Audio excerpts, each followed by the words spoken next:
Hey folks, thanks for joining us for another episode. This week we want to finish off quickly with a trip out to Hellfire Bay and the Lucky Bay, about 60 kilometres from Esperance in the Cape Le Grand National Park, before we head across to inland to Norseman and begin our trip across the Nullarbor. G'day guys. It's about 9 AM now and we've just taken the 60 kilometre trek out to a place called Lucky Bay. It's nice and windy, you wouldn't believe it, but yeah, this is it here. It's got some nice compact sand so you can drive right on the beach there. Really compact. And yeah, this is it. A lot of seaweed out there. Some nice landscapes, but very similar to Esperance as well, so not really sure if it's worth the drive out. There's plenty of nice beaches along the Great Ocean Drive, but it's something different. Justine's just brought it to my attention that this was one of the world's most beautiful beaches in 2023. The sand's really different. She tells me it's made out of quartz, and it is like a crunchy sand. It's really compact. It seems a bit different for some reason. Yeah, Lucky Bay, there you go. You won't see them on here, but there's a pot of dolphins just out the front. How many can we see? I don't know, there's at least 4 or 5 out there. That's pretty neat, isn't it? Hellfire Bay, everybody, in the what's called Cape Le Grand National Park. Just coming down the stairs now. Never been here before. As we said, I think it's about 60 kilometres from Esperance. Some pretty nice scenery on the way out. Your classic WA sort of scrub, mountainous or rocky sort of terrain. Not one tree grows there. I find it really strange. Not even one tree. Amazing, really. Yeah, this is a nice beach. I reckon we found our swim spot for the day, so yeah, we'll set up and get on in there. Yeah, tell you what, it's just magnificent in here. One of the best days we've had, I reckon. This water is just superb. Justine says this water probably nicer even than the Ningaloo, which is her bucket list location, and yeah, I probably agree with that. Only thing is there's no turtles, but I reckon we'll be okay with that. Well, that puts an end to our time in Esperance. If you get a good day, there is nothing like the beaches in Esperance. Well, good morning from Bathers Paradise Caravan Park in Esperance. We head off today towards Norseman and therefore the trip across the Nullarbor, which I think is about at least 1200 k's or so. 300 kilometres of that includes Australia's longest straight road, so yeah, that'll be fun. Yeah, lo and behold, we've woken up. There's always a nice strong wind in WA, but we got a special one today. It's coming exactly from the north, and that's exactly where we're also headed. So I think that's really going to, I don't know what our fuel consumption's going to end up like, but I'll let you know. But it won't be too good. We'll be rocking and rolling around in that van. But anyhow, see you there. You see how windy this is? Look, not only is it fucking windy, it's also completely uphill. Don't come this way. Do not come this way. It's very windy. But as Justine always says, every place has a story, doesn't it? It does.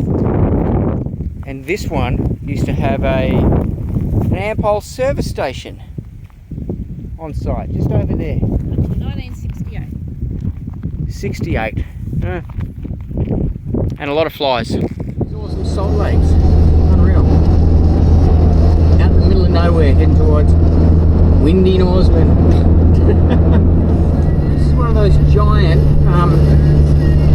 grain storage places we keep seeing along this road. That's what they look like. Giant circus tents. And then, Like going back in time. turn left on the street, then turn left on National Route 1. Oh, I wouldn't mind getting some fuel too before we even... Do you want to get it in the caravan park? First, you have to bring the car up. Yeah, okay. Yeah, sit down. Just have to... We haven't seen these big gum trees in thousands of kilometres, have we? No. Is it park over here somewhere? Or this is no parking anytime over there? It's just me again.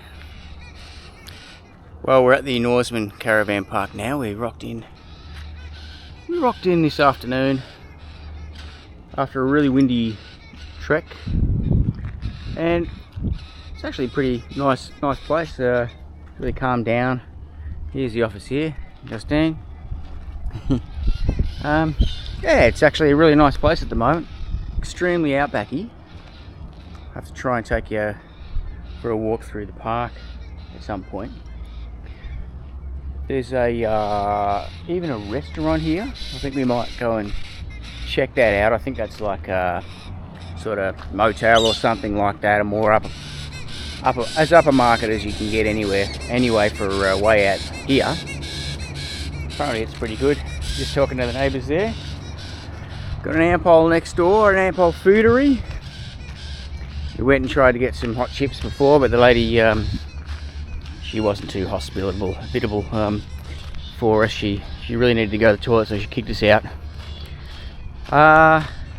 But we might try again for them, possibly tomorrow. Yeah, nice being in the outback again.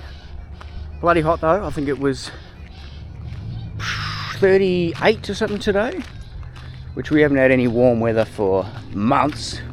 So it's about as hot as home kind of thing by the feels of it, but just because we haven't had it in so long. And it's supposed to be 46 on Sunday, so rather than staying at the free camp, we think we're actually going to extend and stay another night here. Without power, it's just got to be a bit too hot. 46 is pretty crazy. 38 was bad enough today. So we are going to stay in the caravan park. With the aircon. Yeah, with the AC.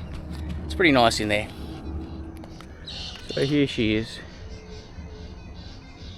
Beautiful night tonight. So nice to have some good weather again. Some hot weather. Oh, that's what we like. So you got a bunch of cabins here. I think there's a heap of workers for working on the roads and things that come back here at night, and apparently all the cabins are taken at the moment. But they're all gone.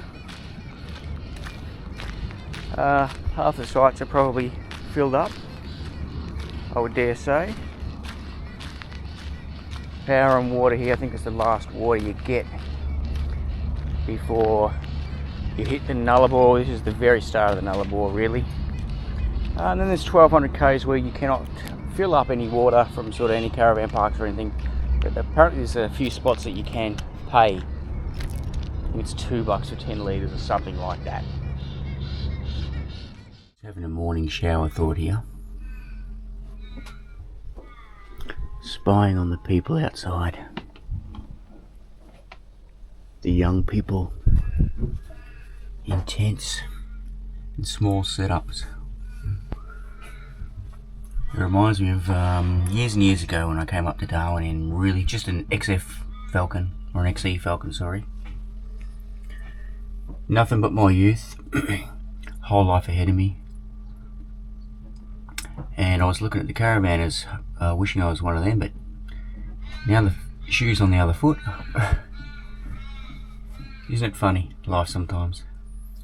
I said to Justine, I bet you they're not even sick yet. So in short, you got your youth, your whole life ahead of you, and your health.